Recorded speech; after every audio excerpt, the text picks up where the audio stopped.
like to say life is hard is a phrase that I enjoy saying, and my therapist encourages me to not say that. That it's not very positive or whatever.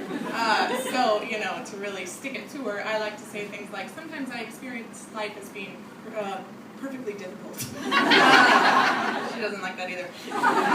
But this poem I wrote after one of the hardest years of my whole life. No, the hardest year of my whole life. My grandfather passed away. My dad was diagnosed with some bad news stuff. My dog passed away.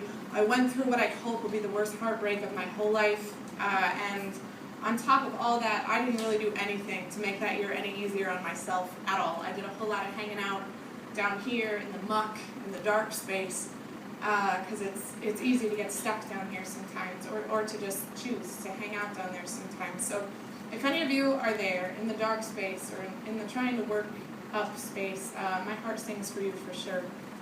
This year for me has been all about really focusing on intentional self-growth and really trying to expand into a person I want to be all the time. So if you are there, experiencing life is sometimes occasionally not very easy. I feel you for sure. When the trees fell down and the lights went out, an audible breath was held around the city, soft as an infant's heartbeat, heavy as a second chance.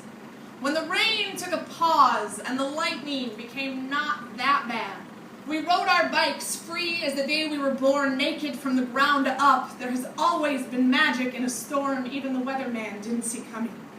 I am a storm I, the weatherman, did not see coming. At 27 years old, I joined my very first 12-step program. It's all about realizing yourself as a human being. The first step is admitting that you are. I am working on that one constantly. The apologies I have yet to make in this life are the trees that fell the hardest going down. My spinal cord has never been great at weathering the storm. I am my very own fight and flight response system. I yell real loud while I run, but I have come around more than once to this same miserable place in the forest. I have broken my own record off its turning track, repeating to myself things I know to be true. There are 10,000 words I should definitely have told you. When I was 15 years old, my dad sat me down at our kitchen table with 5 shots of wild turkey lined up like, hey, you guys have wild turkey here?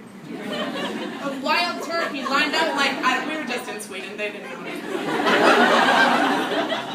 With 5 shots of wild turkey lined up like, hey, baby, on the tongue of a teenage boy in a suburban basement you definitely knew better then.